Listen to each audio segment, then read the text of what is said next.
Nous avons visité pour vous UCAD FM, c'est la seule radio universitaire du Sénégal et qui joue un rôle important dans l'espace universitaire. Visite avec Fatou Sarr. Inauguré en avril 2019, UCAD FM est un organe autonome implanté au CESTI. Au-delà de sa vocation didactique, elle vise à installer le dialogue au sein du campus. Avant, il y avait déjà la direction de la communication, il y avait la communication du rectorat, mais il n'y avait pas cet instrument rapide et très efficace dans la diffusion de l'information qui permet aux étudiants de venir s'exprimer, de faire même des préavis de grève à partir des zones. Ça n'existait pas avant. UCAD FM émet sur la fréquence 94.7 dans un rayon d'environ 150 km. Sa ligne éditoriale touche une cible spécifique. C'est la communauté universitaire d'une manière générale, étudiants, enseignants et le personnel technique de l'université. Et nous donnons la parole à tout le monde.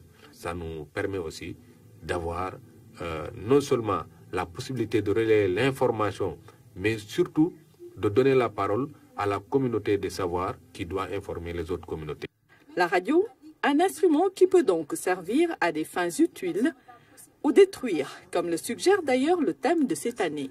À la radio doit vraiment aider à réorienter et à éduquer notre société. Parce que quand même, c'est un médium très fort qui peut insuffler le bien comme le mal.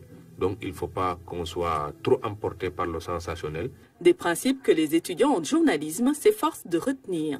Tout ce qu'on nous dit déjà depuis le début, c'est qu'en radio, l'auditeur ne te voit pas. Donc c'est à toi de faire en sorte de lui faire voir ce qu'il ne voit pas à travers la parole. Voilà, il y a des dérives, mais ce n'est pas par exemple ce que nous, on nous apprend à l'école. Il n'y a pas de folklore, il n'y a pas de ngewel, si on peut le dire comme ça. Des mutations suscitées par la forte concurrence par rapport aux autres médias. On peut conduire, récolter, semer en écoutant la radio, mais on ne peut pas le faire en regardant le digital ou la télé. Ce qui fait qu'aujourd'hui, la radio a su vraiment surmonter beaucoup d'obstacles là où d'autres médias ont un peu souffert.